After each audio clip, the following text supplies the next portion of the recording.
You point your camera. You press a button. A moment is frozen forever in light and shadow. But this desire to capture reality is not a modern obsession. Your ancestors felt the exact same urge pushing against the inside of their skulls. They looked at the fleeing herds of magnificent beasts across the plains. They watched the shadows dance across the rough canyon walls as the sun dipped below the horizon. They wanted to hold on to that fleeting reality before it vanished into the endless dark. How did you document your existence before glass lenses and silicon memory? You did not have a smartphone. You did not have chemical film. You had to use the earth itself to build a recording device. You looked down at your calloused hands. Your fingers are the original shutter. Your mind is the original darkroom. Why do you feel this overwhelming need to prove that you were here? This impulse is older than civilization. It is older than language as you know it today. To understand how your ancestors took their first pictures, you have to travel back to the southern tip of Africa. You walk along the rugged coastline where the waves crash endlessly against the rocks. The wind howls off the ocean carrying the scent of salt and ancient storms. You step into the cool darkness of Blombo's cave. What drove you to seek shelter in this specific rock formation?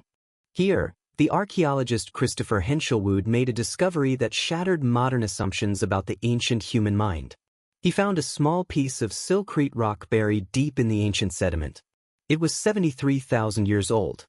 It bore a series of intersecting red lines drawn with an ochre crayon. It was a deliberate crosshatch pattern. It was the oldest known drawing in human history. Why did an ancient human sit in the dirt and carefully draft this geometric shape? This was not a mistake. This was deliberate storage of visual information outside the human brain. You are looking at the very first photograph. It is a snapshot of an abstract thought held in the mind and transferred to the physical world. The ochre crayon was the camera. The rock was the film. How long did it take your ancestors to realize they could trap a thought in physical space? You begin to experiment with your new technology. You realize that a simple crayon is not enough to capture the vibrant, terrifying reality of the Ice Age world around you. You need higher resolution. You need better ink that will stick to the uneven walls of your world.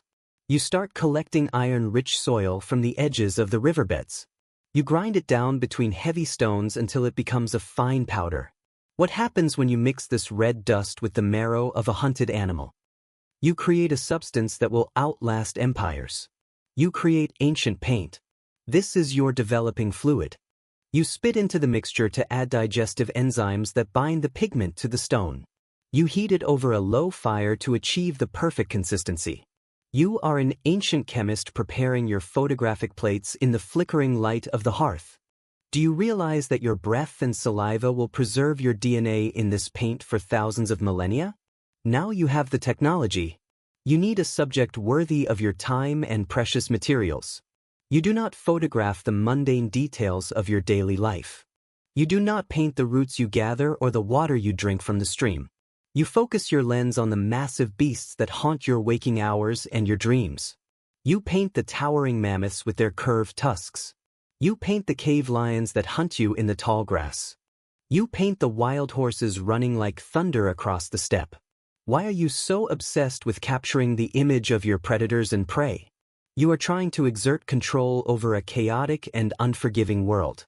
To capture an image of a beast is to capture a piece of its power.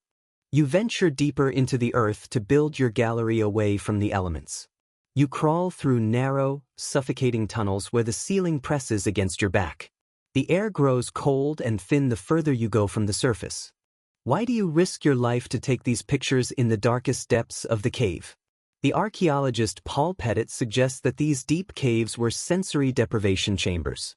You leave the bright, noisy world of the surface behind.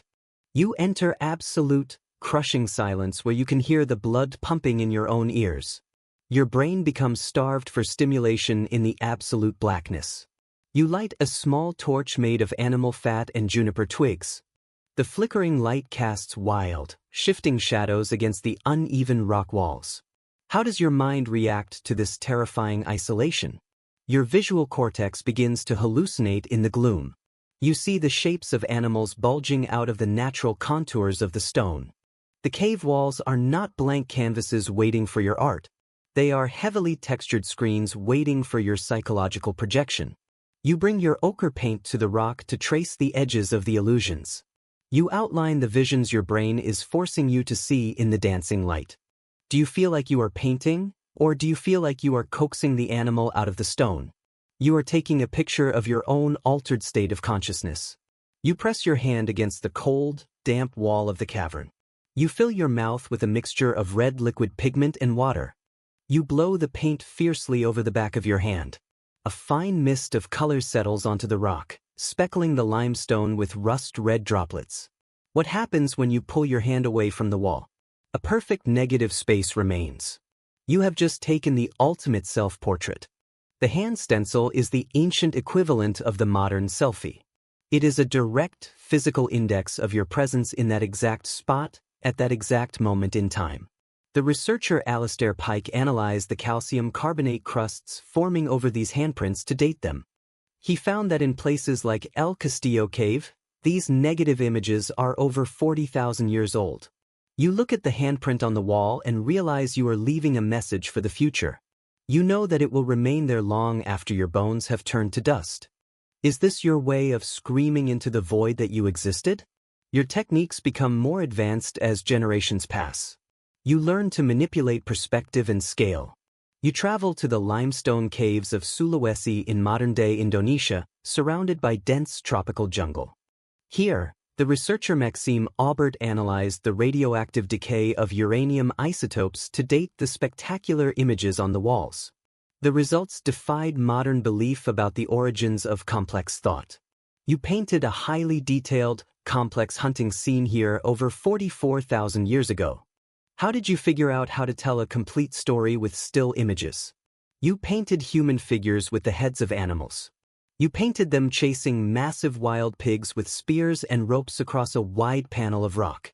This is not just a photograph of a single moment in time. This is a documentary.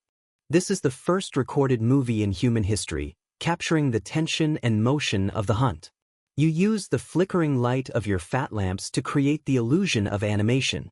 When the fire dances, the drawn animals appear to run across the uneven stone. Do you sit in the dark and watch the stone screen come alive? You are manipulating light and shadow to create early cinema. The researcher Marcus Zema discovered that many cave paintings feature overlapping limbs and multiple heads. You draw multiple legs on a single galloping bison, fanning them out in a blur of motion. When the torchlight moves across the wall, the shifting shadows make the legs seem to stride forward. You are an ancient filmmaker playing tricks on the human eye. You understand the persistence of vision thousands of years before the invention of the zoetrope or the modern camera. Why do you spend so much energy creating these elaborate theatrical experiences deep underground? Let us reconstruct a day in this ancient subterranean studio. The winter wind is screaming outside the cave entrance, burying the landscape in deep snow. You are shivering in your animal skins. Your stomach is hollow with hunger because the herds have moved south. You gather your tools for the journey into the dark. You take your stone pestle, your hollow bird bone tubes, and your carefully collected lumps of charcoal. You crawl on your belly through a tunnel no wider than your shoulders, scraping your elbows on the limestone. The darkness presses against your eyeballs like a physical weight.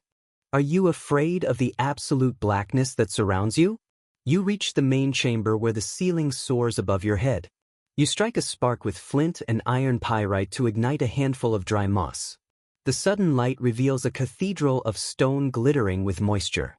You chew a piece of charcoal to mix it with your saliva and break it into a workable paste. You step up to a smooth section of the limestone wall that resembles the flank of a massive beast. You remember the massive cave lion you saw 3 days ago stalking a reindeer in the valley.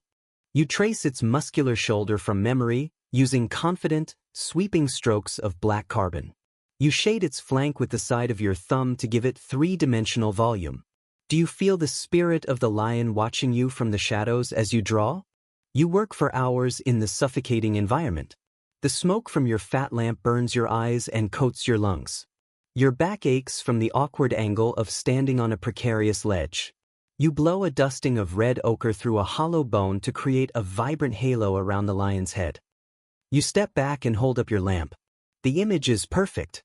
It is terrifying in its raw realism and anatomical accuracy.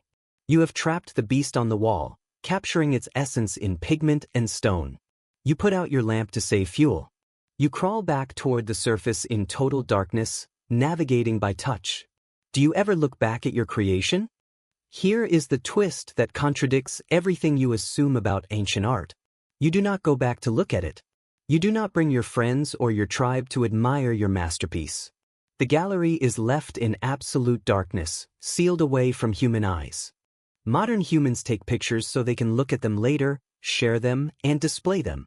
Ancient humans took pictures strictly for the psychological and spiritual act of taking them. Why would you create something so beautiful, expending massive amounts of precious calories, only to immediately abandon it in the dark? The process is what matters. The act of capturing the image is a sacred ritual of connection and control. Once the picture is taken, its purpose is completely fulfilled. The memory is stored in the stone. The power of the animal is transferred to the hunter.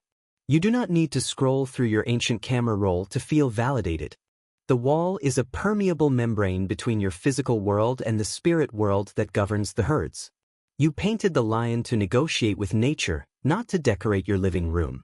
How does this realization change the way you view your own modern obsession with documenting every second of your life? You walk around today with a glass lens in your pocket. You photograph your meals before you eat them. You photograph your daily commute to work. You photograph the sky when the sunset turns pink. You amass tens of thousands of digital files on distant servers that you will never look at again. You think you are preserving the past to cheat death. But perhaps you are just satisfying an ancient biological tick programmed into your DNA. You are blowing red pigment over your hand in a digital cave.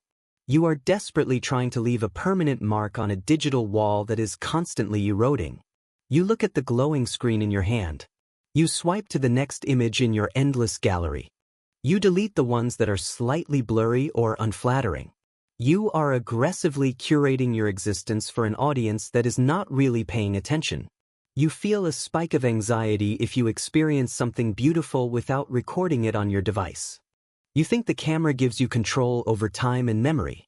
But the ancient cave painters knew a profound truth that you have forgotten in the modern age. The image is not the reality, it is just a tool for the mind.